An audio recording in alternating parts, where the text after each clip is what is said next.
Why are we always told not to drink coffee too close to bed? And why can some people seem to be okay doing that? Well, with other people, it might just hype you up so you can't get to sleep. I'm probably in the second camp there, not that I drink coffee. Hi, I'm Marianne from One Life to Flourish. I'm a wellness coach and energetic healer, and I am passionate and focused about helping women at midlife find their mojo and their purpose. All right, let's get back to the problem of caffeine and sleep. So this is quite an interesting one. You've probably heard about circadian rhythms and the fact that they can help us to sleep and be awake. It's one of the reasons why we actually have or can have a regular sleep routine. What we don't hear that much about is this special chemical in the brain called adenosine. Now, this chemical creates the pressure within our brain basically to sleep, and it continues to kind of build up in our brain for every minute that we're awake, from the minute we wake up. And then the longer you're awake, the more of it kind of accumulates in your brain. So what does all that kind of result in? Basically, these increasing amounts of the adenosine bring about our desire for sleep, which is called by the scientists sleep pressure. Delightful name. Now, this actually works entirely separately to our circadian rhythm, but it's also really, really important in determining when you're going to feel sleepy. And its job is to make sure that you go to bed and get some sleep. That's essentially what it's all about. Now, the way it works is as the adenosine becomes more and more concentrated, it actually also works in the brain to turn down the sections that kind of make us feel awake.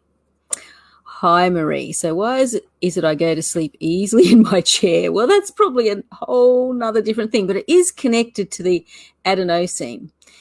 And we'll kind of get to that a little bit. So, so basically it's kind of turning down the awake part and bringing in the sleepiness part. Now, most people reach the peak of adenosine somewhere between 12 and 16 hours. So that might be what's happening with you, Marie, potentially if, there's about 12 hours between getting up and then dropping off to sleep in your chair. Otherwise, there could be other stuff going on as well. This is only one part of the puzzle. So it's pretty interesting how it kind of works. And it was only recently that I was reading about this and I realized that it was something that I hadn't heard a lot about in all the stuff I'd done around sleep, which is one of my pet topics. So that's the adenosine. What happens with the caffeine? What's that got to do with the whole thing? So this is where it all becomes quite interesting. Now, as we know, caffeine is a stimulant that helps us to feel more alert and more awake. And it also kind of goes into battle against the adenosine. And this is particularly important as it gets closer and closer to the time when you should be going to sleep. So in your brain, you've actually got these special sites, receptors, for the adenosine chemical to attach to. And when it attaches, that's when it does its work. Now, the tricky thing is that caffeine can also attach itself to these same receptors. So the trouble is when it does that, instead of helping you to feel sleepy so you're ready to go off to bed, the caffeine is kind of like a hijacker and it hijacks the receptor and it actually stops you from getting that build up ready to feel sleepy. That's how caffeine can actually make you still feel awake, for those people who've, gone on the drinking caffeine to keep going through the night kind of thing. Yes, that's right. That's why it works. It's turning off that part that should be getting you to be sleepy. But this is not a good thing. So, well, and we'll get into that a little bit more. So basically, yes, sometimes you can go, I'm just going to have my coffee. I'll stay awake a bit longer. It's all good. And not really. So basically, your adenosine levels still keep on climbing, even if they've got no way to attach to the receptors. So it just kind of keeps on climbing and climbing, circulating through your body. And basically, what's happening, this battle between the coffee, or the caffeine rather, and the adenosine is kind of taking place at this point. So let's just kind of look at what happens with caffeine. This is kind of interesting and how it works in your body. And this is why this whole thing becomes a bit of a problem, which we're kind of leading up to. So imagine you have, for the sake of argument, coffee about, 7:30 at night or something like that. Now, after you've had that cup of coffee, the amount of caffeine circulating through your body reaches its peak, in the 30 minutes after that. Now, normally you'd think, well, it takes 30 minutes to get to its peak, about 30 minutes to get out of your body then. But no, caffeine takes a very, very long time to actually be taken out of your body. So essentially, after that cup of coffee around 7:30 p.m., it can take 5 to 7 hours for your body to just remove 50% of it, half of it. So this means, you have your cup of coffee with your evening meal. About 1:30 a.m., you've still got 50% of that caffeine still circulating through your brain, and you've still got half of it to get rid of from drinking it all that time before. Now, half of the caffeine is powerful enough to keep on battling against the adenosine. So what happens? 1:30 a.m. comes along and you're still going, nope, I'm still buzzing, I'm not going to sleep. And you just can't go to sleep. That's when you sort of have that effect of going off to bed and tossing and turning, and you might get up and wander around or whatever, and you kind of get into that cycle of feeling really, really frustrated because you just can't seem to drop off to sleep.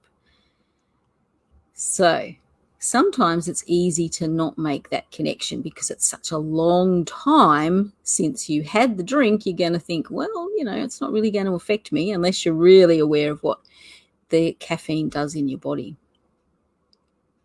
And of course, don't forget, and this was my downfall, that caffeine is not only in coffee. It's certainly fairly high in coffee, even in decaf coffee, but it's also in different types of tea.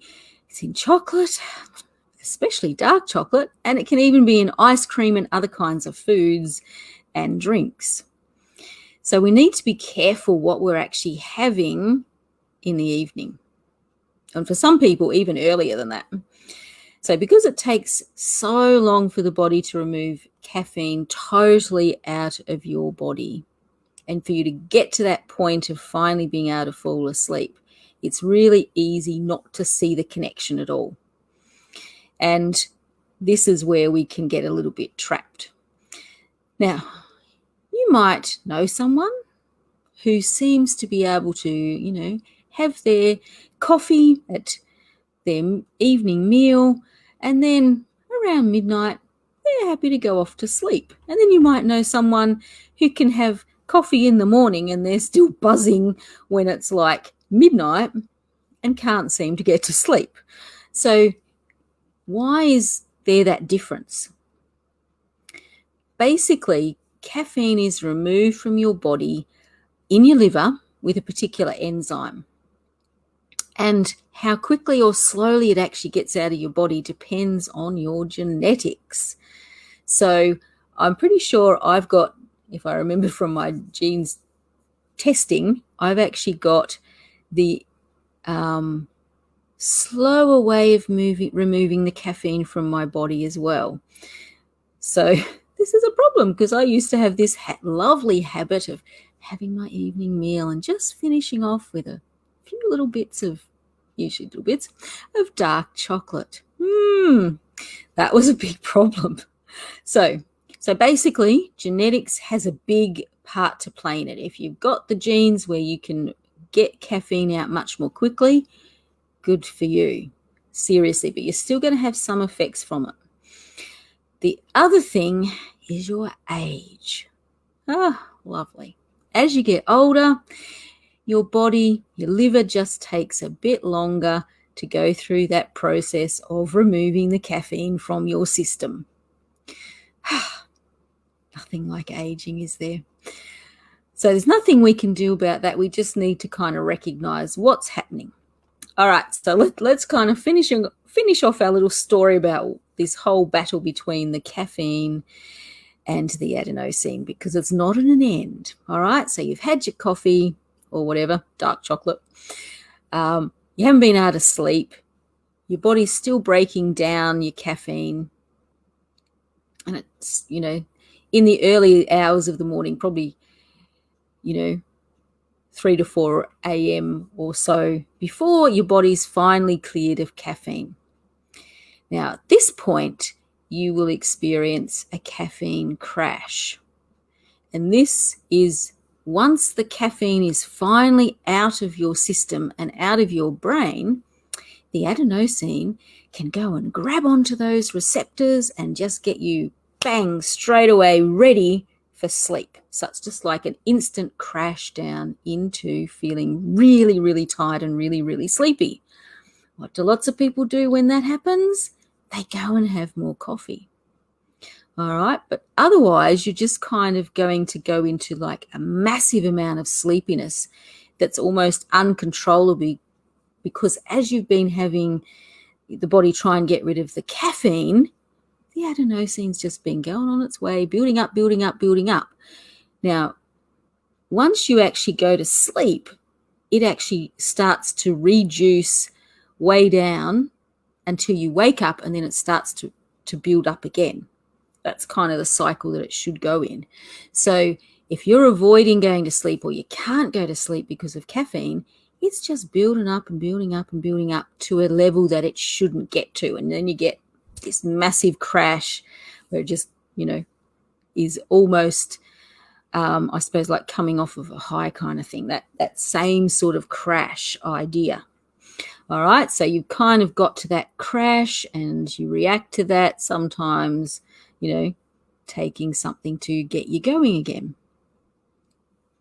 All right, so have a think about it. If you struggle with sleep, this could be one thing to look into, to think about. Are you having something in the evening with caffeine in it that's actually stopping you from getting to sleep?